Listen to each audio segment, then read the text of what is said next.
dijo que cuando yo no podía venir... y nadie se perca. Sí, qué ganas de tener un gemelo a veces. ¿Ah? Sí, sí. Vamos a ver si ahora hace algunas metáforas cinematográficas, Felipe. Vamos a entrar a sospechar, ¿no? Oye, bueno, pero no es de cine lo que queremos hablar hoy, por lo menos. Quería proponerle seguir con el tema de conversación que tenías, Pato, con el senador Latorre. Sí. Respecto de pensiones, a propósito de lo que va a pasar hoy, cerca del mediodía, cuando ya conozcamos el detalle de las indicaciones. Ayer, en nuestro programa Política en Vivo de la tarde, el ex senador Juan Pablo Letelier, que es parte de la comisión técnica, adelantaba algunos contenidos que él cree que van a estar y planteaba a grandes rasgos, porque dijo varias cosas bien interesantes. Ahí va a haber una versión escrita para que la puedan revisar. Que esto no va a ser una gran reforma, ¿no? En la línea de lo que han planteado también gente entendida en el tema. Alejandra Krauss lo dijo hace un par de semanas acá, esto van a ser modificaciones al sistema de pensiones. Juan Pablo Letelier decía, esto requiere una cirugía mayor y eso no va a ocurrir. Y era muy crítico con la derecha, decía que hasta incluso el mundo empresarial ha tenido más disposición para ceder que la derecha política, por una cuestión ideológica. Él les plantea que lo que está trabando un acuerdo razonable es un sesgo ideológico muy fuerte por parte de la derecha. Ahí les quiero preguntar cómo ven eso, ¿no? Porque hay una especie de zapato chino en el que está en el gobierno.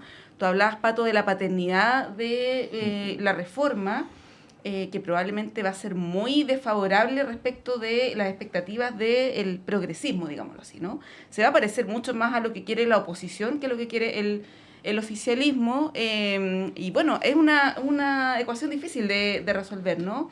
En 5 meses más les van a decir que es la reforma del gobierno. Exactamente, Sí. como pasó con la ley corta de ISAPRES, con el tema de las tarifas eléctricas, ¿no? Ahí, Felipe, ¿cómo ves tú ese escenario? Bien complicado, encuentro yo, para el gobierno justamente por ese factor, porque es una reforma que, como dice, seguramente va a ser muy alejada ciertamente muy alejada de la expectativa inicial, con que se centró respecto de cómo manejar ese 6%, que de una manera muy grotesca ha sido bajado al 0 punto y tanto. Entonces, claro, va a ser una reforma muy distante de los objetivos que tenía el gobierno. Pero no obstante está la disyuntiva de que también tiene que aprobar, tiene que pasar esta legislación por los 10 años en que la gente está esperando una mejora de sus pensiones.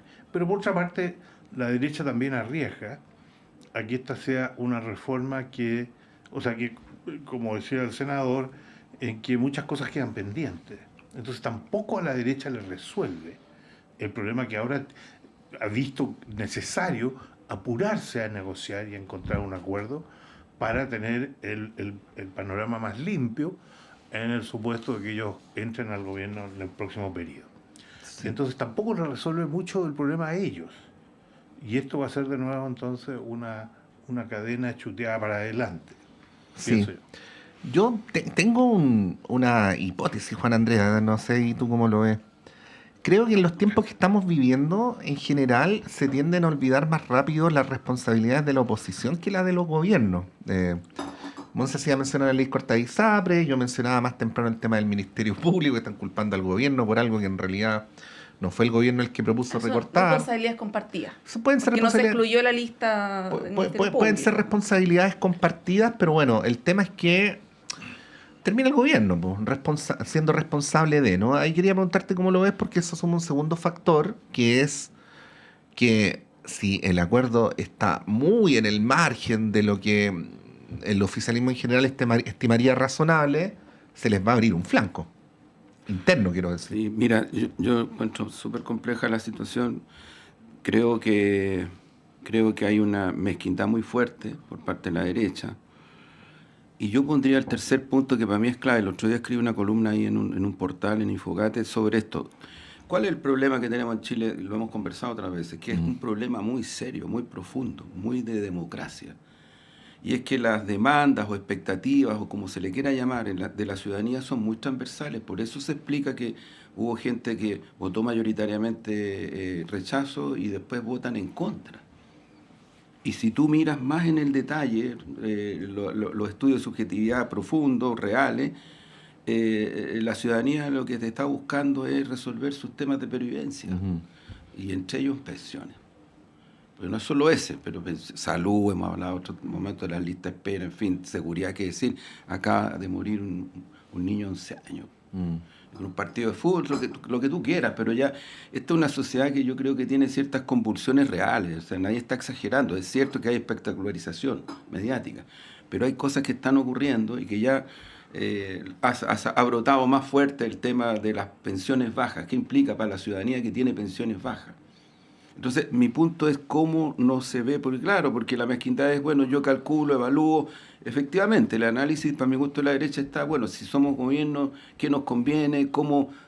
Si le damos el punto al gobierno y sale el gobierno, ¿no?, con un resultado de unas buenas pensiones, entonces nosotros decimos, esto lo han hecho con el tema de seguridad, lo han hecho en varias situaciones. Esto no es nuevo para mí desde el punto de vista de la derecha. No es nuevo, es un comportamiento de cálculo así. ¿Cuál es el tema de fondo? Yo comparto con lo que dice Letelier. El tema de fondo es que esto no se resuelve si no se llega a un acuerdo que permita que la ciudadanía observe claramente de que se suben las pensiones a nivel de un concepto de dignidad mínimo. Porque el gran problema que tenemos en Chile en estos momentos es que las pensiones no le alcanzan a nadie, menos a las mujeres. Menos a las mujeres. Entonces, si el acuerdo va a ser un acuerdo donde la persona, la ciudadanía, y en general, yo no hablo de la generación que está hoy día, hablo de 3 o 4 generaciones, porque hay 4 generaciones que están involucradas en esto, y uno lo ve y los estudios lo muestran. O sea, la gente a cierta edad empieza a hacer la proyección de lo que va a recibir como pensión. Es que van a subir, pero no se van a acercar al sueldo mínimo ni nada por el estilo. Por eso digo, te fijas, o sea, ese es un punto. Yo creo que si eso ocurre, el tema no se va a resolver, a seguir abierto. Claro, el tema es la baja cantidad, digamos, que llega mes a mes. Felipe, la posibilidad de plebiscitar esto, como lo han planteado algunos parlamentarios del Frente Amplio, tú decías que hay un par de actividades hoy día, no sé exactamente cuáles son, pero que es algo más transversal que solamente el Frente Amplio. La repito muy brevemente, Monse, solo para efecto de que allí nuestros panelistas lo tengan a la mano. Hay una propuesta de los diputados Cuello del Partido Comunista, Yeomans y Giordano del Frente Amplio, Ulloa Independiente PPD y Santana Socialista, para que en la papeleta de noviembre, en la elección presidencial, la ciudadanía se pronuncie si desea que la AFP gestionen las pensiones, y una segunda de los diputados Oyarzola, Marcino, Medina, Riquelme, Soto y otros, que proponen una reforma constitucional para que el presidente pueda convocar a un plebiscito. ¿Qué te parece esa medida? Porque, claro, los sondeos de opinión son bien disímiles cuando uno pregunta, por ejemplo, ¿a dónde quieres que se vaya el 6% adicional? La mayoría dice que, digamos, un 50 y tantos, tampoco es un 80, que se vaya a las cuentas individuales el 6%. Pero cuando uno pregunta sobre la administración, las AFP, ahí hay un descontento generalizado con las AFP. Por lo tanto, es medio contradictorio también, ¿no? Uno no sé qué conclusión se puede sacar también de esos sondeos de opinión. Hay una cuestión instalada por la política de que hay una mayoría abrumadora que quiere que el sistema se mantenga más o menos igual, pero no necesariamente es así, como lo ves. Sí, mira, no he tenido tiempo de estudiarlo bien, pero creo que con todo, me parece que es una iniciativa interesante, digna de considerar, porque se trata de una situación, de un tema que está paralizado por 10 años, y que, bueno, es un problema casi ya de honestidad política, de que cuando las cuestiones se empantanan de ese modo, cuando no es posible un acuerdo que efectivamente satisfaga a las partes teniendo en cuenta los intereses de la ciudadanía, bueno, es un buen recurso participativo devolverle a la ciudadanía su capacidad de decidir sobre este asunto. He visto que el gobierno ha rechazado muy tajantemente esta posibilidad porque se mete a meter ruido en la dinámica de la conversación que está teniendo lugar. Pero a mí, aparte de esas consideraciones, me parece interesante tener siempre en mente la necesidad de una mayor participación de la ciudadanía en estas cuestiones, sobre todo cuando han estado paralizadas por tanto tiempo. Sí. Hay algunas contradicciones en el debate sobre los plebiscitos. ¿Ah? Hay quienes disienten de esto. Dicen que en realidad la democracia es democracia representativa y no hay que plebiscitar. La verdad es que en el caso de Chile no se plebiscita nada. O sea, No, y parlamentarios que además se dan vuelta y cambian de sector político y la representación queda en el camino. Exactamente, entonces es un tema que la pregunta puntual, Juan Andrés, no me quiero ir a la estratosfera, pero que nos remite también a las formas de nuestra democracia, ¿no? A los distintos mecanismos. Hay otros países que han, no se trata de idealizar nada de lo de otros lugares, pero que han logrado conciliar de buena manera los principios de la democracia representativa con la consulta, ciertas cuestiones que a veces son fundamentales, porque además aquí lo que subyace es que, esta es la hipótesis, ¿ah? Que el pueblo de Chile en general tendría una opinión más o menos clara sobre esto, ¿no? Pero el sistema político navega como si... Sí, ese es el problema. Es que ese es el problema en que estamos. O sea, hay una disonancia.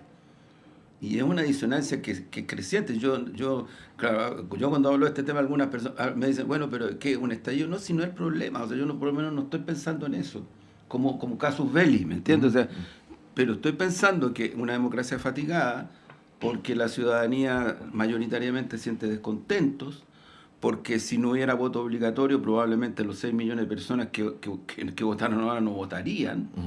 Entonces, si eso no hubiera ocurrido, seríamos el país donde menos gente vota en todo el continente. Entonces, hay cosas que yo creo que... Y hay que fortalecer la democracia, pero fortalecer la democracia también implica justicia social. O sea, una democracia no es esa que solo refiere a delegación de poder en el sentido de los partidos del sistema político, sino que también en la medida en que avanza y resuelve temas de pervivencia, porque de eso estamos hablando, pervivencia. Pensiones es pervivencia, Felipe decía recién, 10 años. 10 años.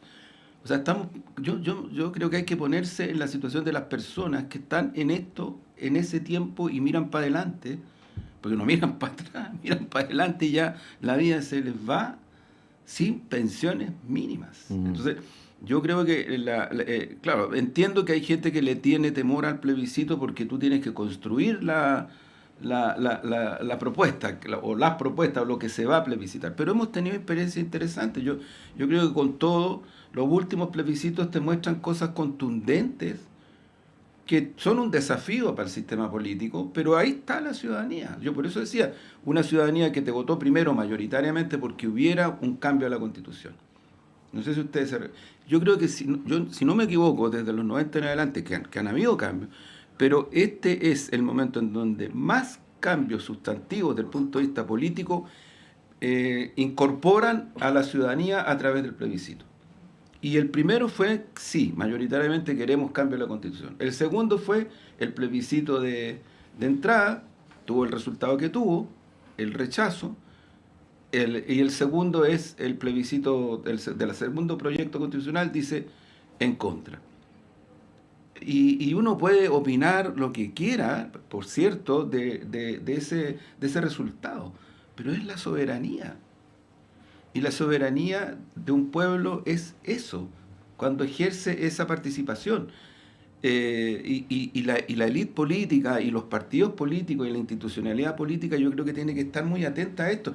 Por favor, si alguien a mí me dice que eso es populismo, no sé de verdad, me cuesta, porque o sea, la construcción es lo complejo, y ahí la propuesta, si es que se llegara a hacer una plebiscito, la propuesta que se tiene que hacer es muy contundente. Yo insisto, el gobierno ha hecho harto para llegar a acuerdos.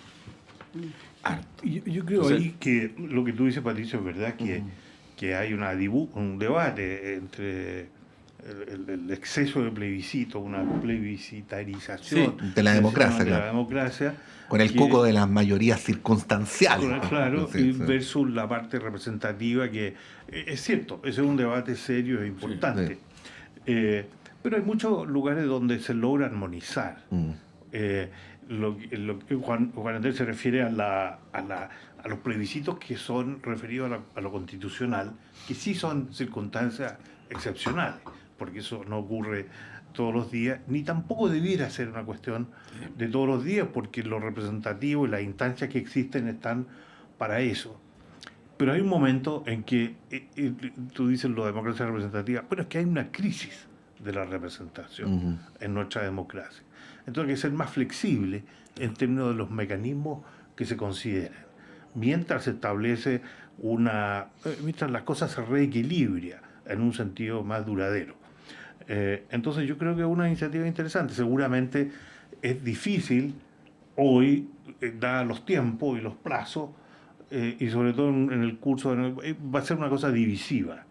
Pero me parece que es una idea que hay que mantener en consideración. Bien, no vamos a alcanzar a abordar el tema que les quiero proponer antes de la pausa, así que podemos retomar después. Solamente voy a anunciar y a ver si hacemos una pasada rápida, que es el debate sobre educación. Yo sé que este es un tremendo tema, podríamos estar hablando muchas horas, y que ha retomado un poco la agenda pública a propósito de los resultados de la PAES, el tema del traspaso de los municipios a los SLEP. Hay iniciativas, bueno, la candidata de la oposición se ha manifestado en contra de esto, hay iniciativas de alcaldes como el alcalde Sichel y otros del sector oriente también que han planteado que esto se debiera postergar lo más posible, están en contra de esta medida. Y los datos que entregó el tema de la PAES son bueno, uno puede argumentarlo de distintas formas, ¿no? Se ha criticado mucho, Juan Andrés, la ley de inclusión, ¿no? Que agrupa el tema de la selección, también ahí hazme memoria, Pato, el fin del lucro, de la selección y no recuerdo cuál más. Y se ha criticado mucho esta ley, particularmente de la presidenta Bachelet, específicamente lo que tiene que ver con la selección, ¿no? Hay un debate que está abierto respecto de este tema. Ha habido columnas de opinión el fin de semana, unas más duras. No sé si pudieron leer una de Ascanio Cavallo, donde critica mucho el tema de la selección, del fin a la selección, y es un debate que se ha instalado nuevamente, Juan Andrés, y se ha criticado también el manejo de este gobierno en materia educacional, un gobierno compuesto en su mayoría por ex líderes estudiantiles, ¿no? Que una de sus principales banderas era el tema de la educación. Mario Weisblut, quien ha dicho que todo este debate es una tontera porque nada de lo que se señala respecto de la selección, del traspaso de los liceos municipales, tiene que ver con los resultados de la PAES. Dice que no hay una relación directa entre ambas cosas, pero sí ha criticado a esta generación política y dice que lo que en realidad a ellos les importa, siempre les importó fue la gratuidad universitaria y el resto de la educación no está en sus prioridades. Lo dejo como enunciado, yo sé que tiene un montón de aristas, un montón de elementos de este tema. Juan Andrés, por donde quieras entrarle y de ahí vamos retomando a la vuelta de la pausa. Mira, yo creo que la herencia que recibió el gobierno de una crisis de la educación que no estaba asumida, no estaba asumida plenamente, es inmensa. Yo creo que hay que partir de ese diagnóstico. La OCDE, si no me equivoco, hizo hace un tiempito atrás un estudio y dio los resultados. Y Chile aparece en el último lugar, en donde comprensión y contenidos, lenguaje y matemática, estamos en el último lugar. Y eso es calidad, porque quiere decir que no estamos formándonos ni formando a las generaciones respecto de temas tan básicos como comprensión cognitiva, como contextualización de sentido, de significación. Entonces, ¿qué es lo que está pasando con el sistema educacional chileno? Yo tengo claro que el diagnóstico, mira, me tocó finales de los 70 conversar con un gran académico que no era antidictadura. Y me llamó la atención porque él me dijo, mira, aquí lo que está ocurriendo es una barbarie. Están destruyendo décadas y décadas de lo que significó construir un sistema de educación que en temas de materialidad, edificios, en temas de calidad educativa, en temas de ir avanzando, no era perfecto, avanzando hacia cierto equilibrio educacional, habían logrado muchas cosas. Y esto es una barbarie. Bueno, pasaron los años y era una barbarie. O sea, ocurre que el sistema educacional chileno en todos los planos, cuando se empezó a dividir el sistema universitario, no sé si ustedes recuerdan, la famosa municipalización. Entonces yo creo que lo que ha ocurrido es que de los 90 en adelante se han intentado hacer algunas reformas estructurales, pero sustantivamente los puntos de referencia más contundentes han quedado ahí, han quedado dando vueltas, y nos van a seguir golpeando. O sea, yo creo que nos van a seguir golpeando. Yo cierro con esto, la herencia es muy fuerte, los esfuerzos que se están haciendo, por ejemplo, respecto de volver a sacar al sistema educativo de este concepto de municipalización, que no es que el problema no es que las municipalidades, el problema es un poco más complejo que eso. Entonces, a mí me parece que hay ahí un inmenso desafío y que creo que hay que enfrentarlo en su profundidad, porque nos va a seguir. Yo concuerdo con Blythe en lo que él dice, porque efectivamente, si los problemas son más de fondo, y a lo mejor lo que ha faltado es una mirada más de esta dimensión para decirle a la ciudadanía, mira, esto es lo que tenemos, esto es lo que somos en el sistema educacional. Y no solo plantearse cuestiones tan fundamentales como las que se están haciendo, que son muy fundamentales, pero yo creo que avanzan en una dirección, pero no toman los puntos más sustantivos de lo que es la crisis de la educación en Chile en el terreno sustantivo. Mira, yo creo que en Chile tenemos crisis profundas, estructurales: educación, salud, vivienda. Y es real. O sea, tú tienes más de 1000 campamentos, verdaderas ciudadelas. Más de 1000. Entonces uno puede decir, sí, no, pero hay gente que tiene una segunda... Mira, métele todo, lo que tú quieras. Pero son campamentos en donde se interactúa la marginalidad pura y dura, miles de familias, metido el narco, metido el crimen organizado. Es una cuestión crítica. No, y muchos más que los que teníamos hace 20 años, que es donde radica la paradoja. Felipe, te vamos a consultar a la vuelta, ¿ah? Pero vamos a ir a un breve alto y continuamos con Radio Análisis en esta mañana de día martes.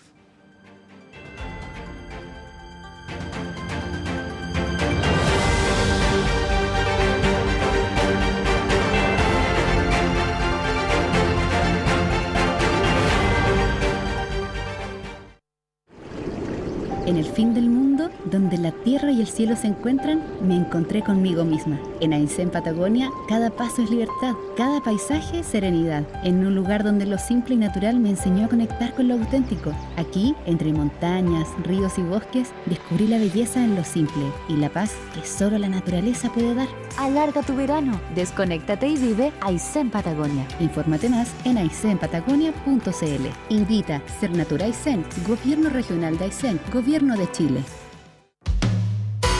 Conciencias y Educación, un programa de la Facultad de Ciencias de la Universidad de Chile dedicado a mostrar el estado de la ciencia de frontera y analizar las políticas educacionales y contenidos programáticos sobre educación científica y educación ambiental. Hola amigas y amigos, soy Raúl Morales Segura, decano de la Facultad de Ciencias de la Universidad de Chile, y deseo invitarles a acompañarnos en nuestro programa Conciencias y Educación cada viernes a las 12 horas en Radio Universidad de Chile.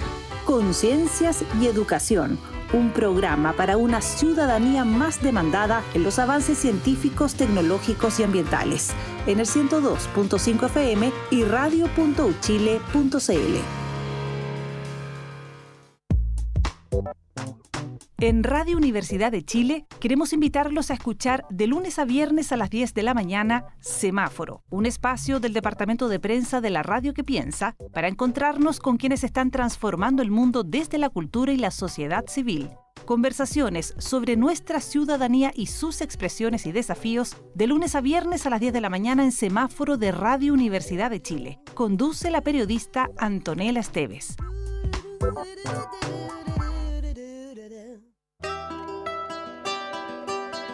Radio Universidad de Chile te invita a escuchar cada miércoles a las 16 horas Rocadictos, un espacio donde te enterarás de terremotos, sequías, erupciones volcánicas, aluviones y todo lo que ocurre en torno a las ciencias de la Tierra en nuestro país y el mundo. Todo eso es motivo de conversación en Rocadictos.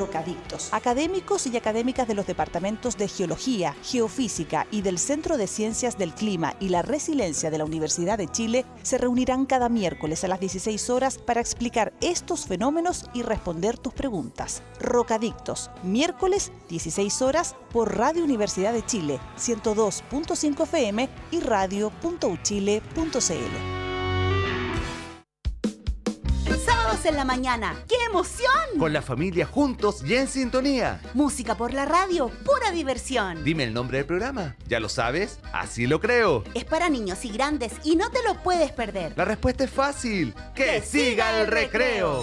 Te esperamos todos los sábados a las 9 de la mañana por Radio Universidad de Chile y Señal Online, en nuestro programa radial para niñas y niños. Programa creado por CRIN Chile y financiado por el Fondo para el Fomento de la Música Nacional, Convocatoria 2024.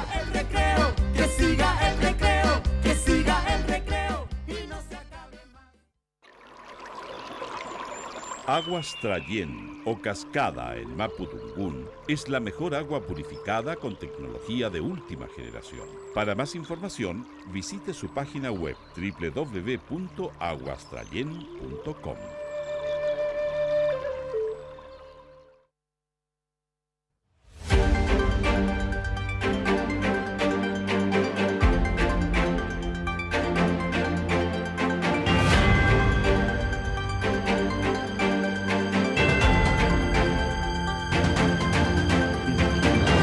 Son las 9:05. Continuamos en Radio Análisis, en la Radio Universidad de Chile, la red de radios que piensan y la frecuencia de Chile TV en todo el país, con Montserrat Rolano como cada mañana y con nuestros panelistas el día de hoy, Juan Andrés Lagos y Felipe Agüero. Felipe, estaba tratando de procesar esta conversación para ahí hacer una introducción. Y es compleja porque es una discusión que tiene varios compartimentos estancos donde uno puede discutirlos en su propio mérito, pero la discusión educativa o sobre los sistemas educativos en Chile siempre ha sido muy intensa, siempre ha sido muy polarizada y siempre ha sido ideológica. Es ideológica. Y bueno, mencionar un par de cosas nomás. Juan Andrés hacía mención a los malos resultados que tenemos en ciertas pruebas de medición, que qué duda cabe que tenemos ahí un tema, pero no es de lo que más discute la opinión pública en el sistema político. Hay una concentración muy fuerte en el tema de la selección, ¿no? Como si la selección fuera el tema central, y yo creo que eso tiene que ver más con una deriva ideológica ahí, Felipe, pero te devuelvo la palabra. Pero una última cosa, y esta no, por favor, no es el espíritu de mi comentario, si lo fuera lo diría abiertamente, pero no lo es una crítica a las autoridades puntuales como ministro Cataldo, subsecretario Orellana, en fin, pero efectivamente una cosa que se le critica a este gobierno es, no es que esté haciendo lo que está haciendo, sino una falta de centralidad del tema educativo en la acción del gobierno, en el programa de gobierno, ¿no? Proviniendo todos ellos de donde provienen, que es de las luchas estudiantiles. Finalizo con lo último, ¿no? Una opción claramente preferencial por la educación pública. Tenemos tan enredado el debate educativo en Chile que a veces, por poner un solo ejemplo, ¿no? Se promovió la gratuidad a propósito de lo que decía Monse, y el instrumento para otorgar gratuidad terminó financiando indirectamente universidades privadas de bajo nivel académico. La famosa discusión sobre el CAE, ¿no? Bueno, como tú bien indicas, y esta es un área que está desde siempre cruzada por una disputa ideológica. Ahí está una de las claves de la formación de los partidos en Chile. No sé si la educación pública o la educación con la iglesia. Sí. Y nunca hemos salido de esta... una pugna que se estabilizó en los años de democracia del siglo pasado y que fue violentamente alterada por la irrupción de la dictadura, que introdujo criterios completamente destructivos y profundamente ideológicos sobre cómo tenía que ser la educación, es decir, introducir toda la ideología de mercado en la educación con todo lo disruptivo que eso fue. Y lo que tenemos entonces son legados de ese periodo, como sí. Decía Juan Andrés. Bueno, Pero yo creo que es verdad que lo que tenemos que concentrarnos, tiene que concentrarse la educación, es el estado de la educación de los estudiantes que van saliendo, que no es bueno, eso lo sabemos. Y entonces, por encima de esa realidad, que es la que menos se discute, están estas discusiones que tienen distintos compartimentos, como señala, que es el compartimento organizativo y de gestión. Si son los SLEP, si son estos, si los municipios, que han funcionado, que no ha funcionado, etc. Y por otro lado está la cuestión que es la menos tocada, que es la sala de clase. ¿Qué pasa? Porque con todos los distintos sistemas de gestión y administración, al final todo redunda en la sala de clase, en la calidad de lo que ahí transcurre, en la preparación de los estudiantes, en la calidad de los profesores, las profesoras, y por tanto su remuneración también incluida. Entonces, esa parte es menos tratada y es seguramente la más importante. Ciertamente que los problemas de gestión al final todo se topa porque lo de la selección entra ahí. ¿Quiénes entran? ¿Quiénes están en esa sala de clase y cómo llegan? Bueno, pero todo esto revela que el nivel de complejidad, como ustedes decían al comienzo, es tal que esto requiere unos abordajes de este tema de una manera en la que no estamos haciéndolo, por las divisiones que tenemos y por la forma en que estas cuestiones se tratan en el sistema político. Es cierto que hay mucha crítica a la generación joven que llegó al gobierno, críticas que son legítimas porque son en muchos aspectos muy reales. Es verdad que el énfasis principal de esta generación era la educación superior, porque de ahí venían, esos eran sus problemas. Pero ciertamente que el problema de la educación es parte por otro lado, es más de educación básica, de educación pública, pero estos problemas no se pueden enfrentar bien mientras tengamos este nivel de polarización en la política, y frente a la cual se acusa, en otro tema de complejidad, que todo es un problema del sistema político. Entonces hay que hacer la reforma del sistema político, como dice Eduardo Frei, como dice don Siguiente, pero tiene una visión muy simplista de lo que es la reforma del sistema político. Como si subir el 5% de requisito electoral y un par de cambios más, esto va a resolver el problema, y las decisiones sobre educación y las decisiones sobre pensiones van a mágicamente solucionarse. No va a pasar si se tiene esa concepción de la reforma del sistema político, porque en verdad lo que cruza el problema del sistema político es la polarización.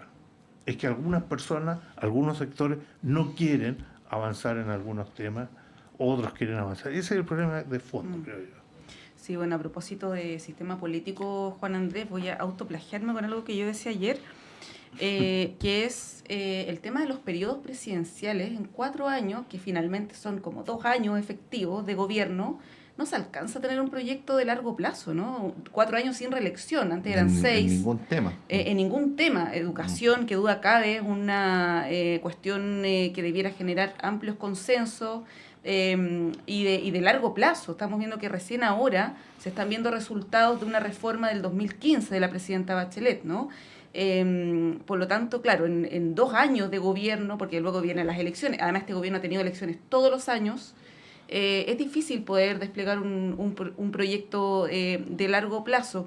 Y solamente para cerrar el tema de educación, a menos que quieran agregar algo más, y a propósito de lo que señala Mario Weissblum, porque él dice algo que es bien interesante, ¿eh? Dice, los resultados de pruebas como la PAES, por ejemplo, son reflejos de una desigualdad estructural de la sociedad.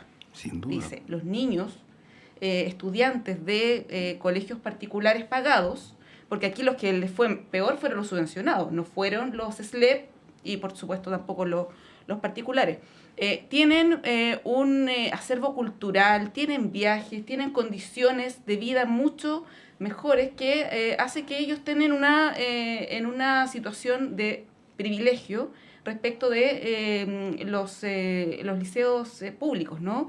Y esto no se arregla con una reforma, esto no tiene que ver con la selección, no tiene que ver con el traspaso de colegios de distinta administración, Y ahí, Juan Andrés, es bien desolador eso, porque no hay una reforma que lo pueda solucionar en el corto plazo, ¿no?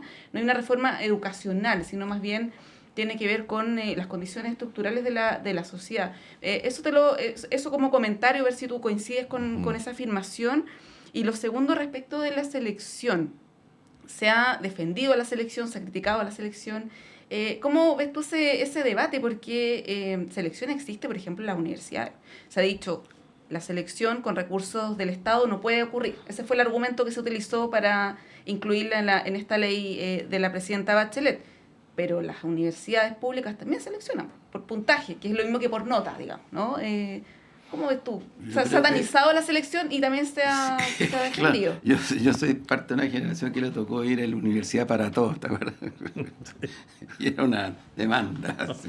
Pero eso no es cierto. Bueno, pues te digo. Sí. Creo que siquiera es deseable, ¿no? Pero es que ¿sabes lo que pasa? Que yo creo que tiene que ver con el sistema educacional completo. Porque si tú, en la Universidad para Todos se da en un momento en el cual muchas voces se levantaron contra proyectos del gobierno de la Unidad Popular respecto de la educación, entonces, ¿cuál era el contraargumento? El contraargumento es, entonces mi hijo, cuando esté en noveno o no sé en qué curso, van a tomar la decisión otros por él y no va a poder ir a la universidad, va a tener que irse, no sé, a un instituto técnico, qué sé. Porque en Chile, históricamente, el sistema educacional ha sido considerado no solo como un concepto de construcción cívica en sí mismo, que ya es un valor, y que lo tuvo, porque lo tuvo, sino que también como un ascenso social. Entonces, llegar a la universidad te implicaba abrirte a un ascenso social, a una profesión. Eso ahora no ocurre, o ocurre parcialmente. O sea, ocurre parcialmente porque se generaliza, pero el famoso mercado que existe, pues sí, siempre ha existido, pero ahora existe mucho más con las características que tiene, lo que ocurre es que masifica, pero a la vez genera una situación que está determinada por las propias lógicas del mercado, desde el punto de vista de las profesiones, del proyecto económico-social, en fin, de una serie de variables que determinan cuáles son las profesiones que tienen mejores ingresos, las que se requieren más, en fin, hay un montón de elementos que están cursando. Yo creo que aquí, mira, yo creo que el gobierno estaba haciendo un esfuerzo por instalar cuestiones sustantivas que efectivamente te abren un poco el camino, y te lo abren, porque efectivamente lo abren. Sin embargo, yo concuerdo que aquí hay una cuestión, volvemos a lo mismo, una cuestión mucho más de fondo, que te exige, te obliga, con lo que ustedes han dicho, a un acuerdo nacional respecto de temas profundos, y no seguir en este cruce, porque tú dices, sí, pues en 4 años, ¿qué se hace? ¿Qué se hace? Yo te agrego, en 4 años, pero además, en un sistema político en el cual tú votas, la ciudadanía vota por un programa. Sí, vota por una persona, sí, es cierto, pero vota por un programa. Pero vota por un congreso que es totalmente distinto. Por lo tanto, ese programa no llega a realizarse. Entonces, es muy complejo. Estamos estancados. Sí, un solo comentario respecto a la selección. No es lo mismo escolar que universitario, porque a nivel escolar es universal. Así es. Como es universal, no se puede analizar la selección con el mismo criterio que en la universidad, ¿no? Pero bueno, ahí está instalado el tema. Sí. Mirando la realidad, en este momento, cortito, Juan Andrés, porque tenemos ya otro tema. A una persona que postula a la universidad, la mayoría entra a una o a otra, entra a la universidad, en este momento en Chile. Es muy poca la gente. Entra endeudándose. Claro. Como sea, pero entran. Es muy poca la gente que queda fuera del sistema universitario, tal cual como es. Sí. Puede que no quede a en una universidad donde hay pública o privada, pero donde hay niveles de selección, pero en general, la gente que postula a la universidad en general queda. Sí, queríamos llevarlos a un tema que vamos a partir con Juan Andrés, Felipe, para que después pueda opinar tú, porque es de la especial pertinencia de Juan Andrés, y ahí, Juan Andrés, vamos a apelar a tu capacidad de síntesis, porque creo que este tema te involucra tanto que podríamos hablar mucho rato. Que es que venimos no es Venezuela, ¿no? No es Venezuela. Venimos, esta pulsión de que cada vez que viene un comunista hay que preguntarle por Venezuela, que es el Congreso del PC, del cual se acaba de salir, luego viene la siguiente etapa, que es la elección del Comité Central, y luego la elección de la Comisión Política y de la Conducción. No te voy a preguntar sobre todo lo más general, porque bueno, ya se sabe que hay una versión oficial, que funcionó, que ocurrió el Congreso, en fin, pero esta idea que muchos señalan como una situación inédita o poco habitual en el PC, de que el PC habría llegado desordenado o fraccionado o exhibiendo públicamente sus diferencias privadas, cosa que antes no ocurría, a este Congreso, ¿cómo la pondera? ¿O qué podrías decir al respecto a propósito del Congreso? Y luego le damos la palabra. Yo he estado en hartos congresos del partido. Si lo comparo con otros, este es un congreso donde ha habido harto debate, pero no las tensiones que han habido en otros. O sea, yo a mí me tocó estar en el 15 Congreso clandestino, donde ni más ni menos, y venía debate de antes, se evaluó las razones y las causas del golpe. Después de ahí el cambio a la política de la rebelión popular de masas, incluía la lucha armada, los 80, y en ese momento ya se estaba diseñando el carácter de la transición.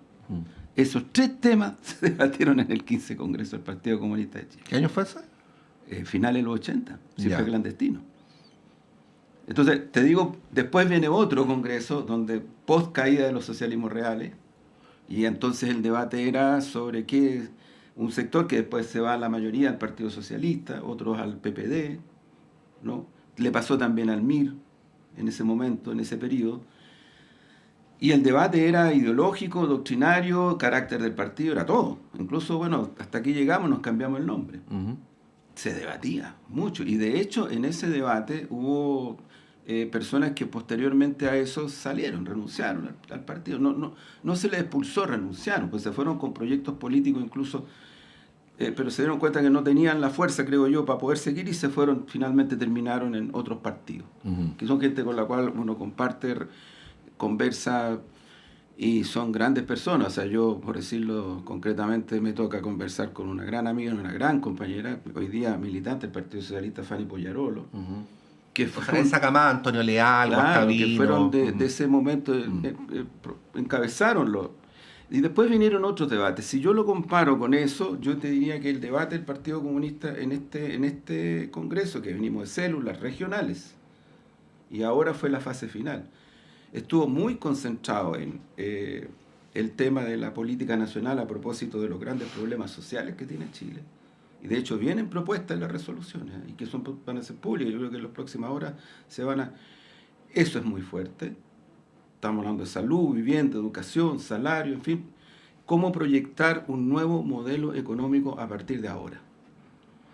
Porque la convicción que tiene el PC es que este modelo económico ya se le quiera mirar por uno o por otro lado, ya no más, ya no da más. Tercero, el tema de la política de alianzas, donde nosotros postulamos la unidad más amplia, incorporando ampliamente a todos, o sea, democracia cristiana y también sectores de izquierda que no están en nuestra coalición, populares, igualdad, en fin, y buscar la forma de hacer... Y eso implica un programa, porque efectivamente acá lo hemos conversado, las alianzas no valen mucho si no tienen un programa. Y esta coalición, a diferencia de la nueva mayoría, no partió tal cual como es en estos momentos con un programa común. Ustedes recuerdan que hay una primaria, Jadwe, Boris, ahí sale un programa, efectivamente. Pero las demás fuerzas, Partido Socialista, se incorporan después. Y ahí cambia el programa. Y ahí cambia, y además por las circunstancias políticas. políticas. Igual tenía un proyecto. Sí. Que evidente, claro. Ya, para darle la palabra a Felipe, no lo mencionaste, Juan Andrés, pero se ha hecho harto énfasis en los medios de comunicación, por lo menos, esto de la alianza del Partido Comunista con movimientos sociales, Sí. de acercarse a la calle, de retomar un poco esa senda, ¿no?, histórica que ha tenido el Partido Comunista desde el movimiento sindical, que es donde nace también. Y algunos plantean, incluso dentro de la centroizquierda, que esto podría ser inconveniente o contradictorio con un proyecto de gobierno, ¿no? Esto ha sido un debate histórico, en realidad, no es de ahora. Te lo agrego como pregunta, obviamente te puedes referir a otros elementos, pero el tema de esto de estar con un pie en la calle y un pie en la moneda, por decirlo así, y en el Congreso, ¿cómo ves esta posibilidad que ha generado algunos roces también internos ahí? Bueno, es de público conocimiento. Mira, alguien ahí, leí por ahí que decía 2 pies en la calle y 2 pies en el gobierno. O sea, pero hay que doblarse. Hay que doblar. Una sola persona, no son... Bueno, pero mira, a mí escuchando a Juan Andrés, Yo creo que hay cosas que destacar. Es verdad que estos congresos anteriores que menciona, donde hubo grandes debates de posturas muy diferentes, porque eran, imagínate, los temas que ya mencionaba Juan Andrés, sobre la transición, sobre el análisis de la UP y todo lo que pasó.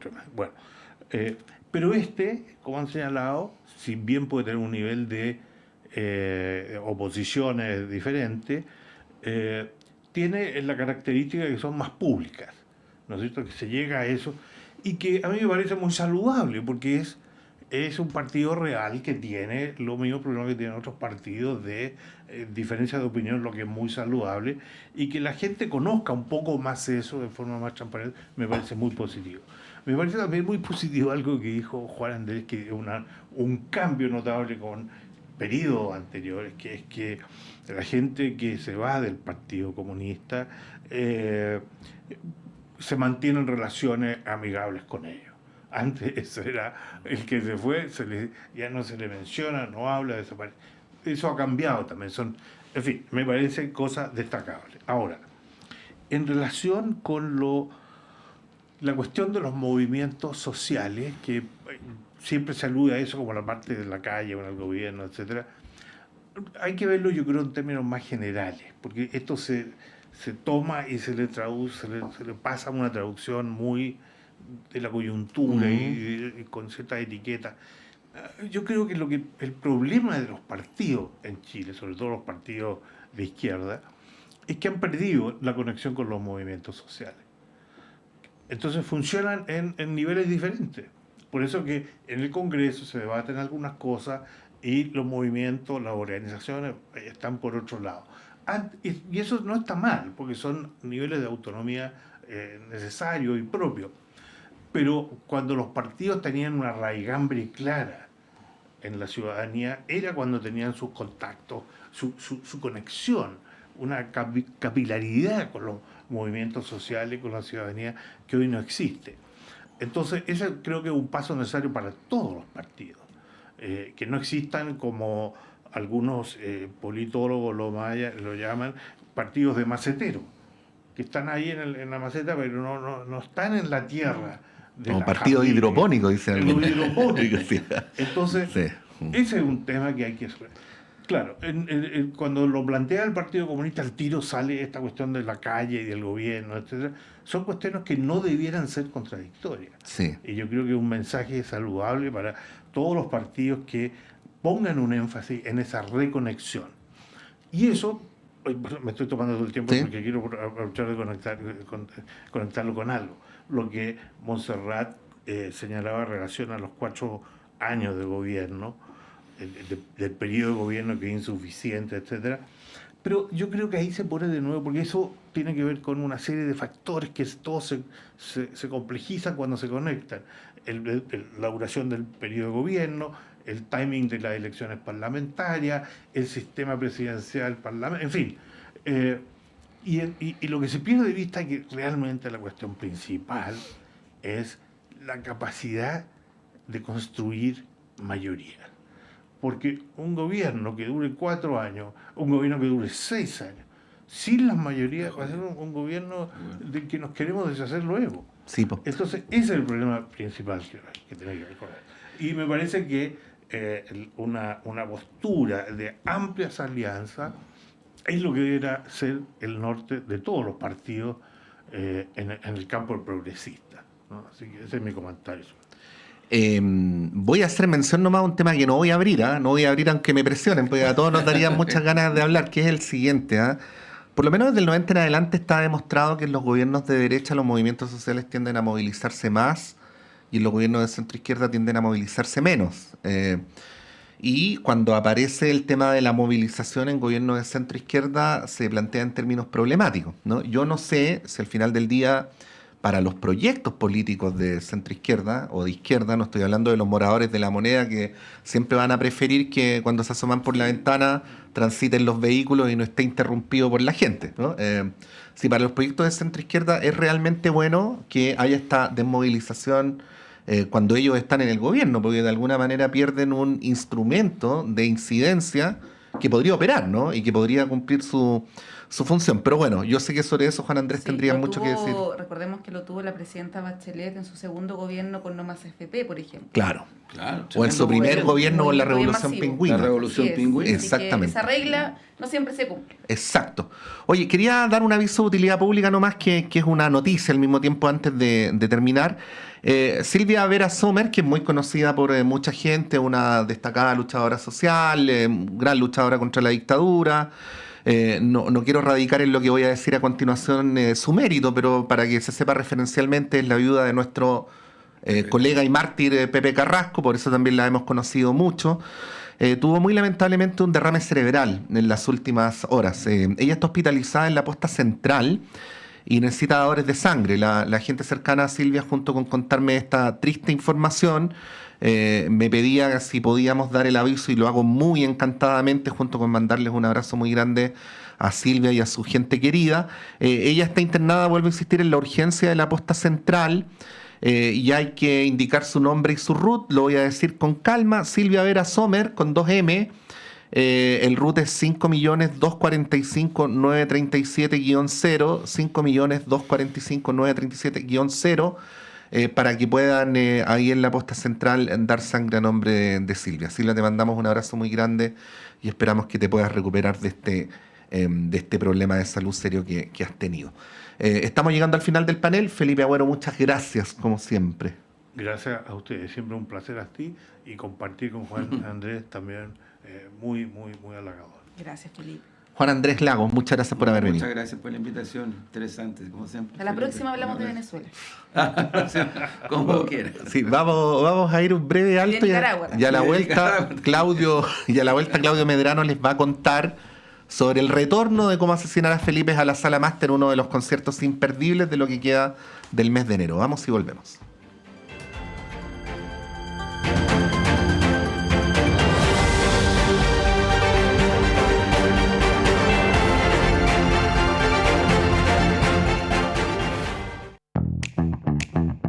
Cada semana te invitamos a un viaje por el fascinante mundo de las artes y la cultura con el Boletín Creativo de ICREA. No te pierdas las noticias más importantes en pocos minutos, todos los jueves a las 15 horas y sábados a las 10 horas. Un programa de Radio Universidad de Chile y la Dirección de Creación Artística de la Universidad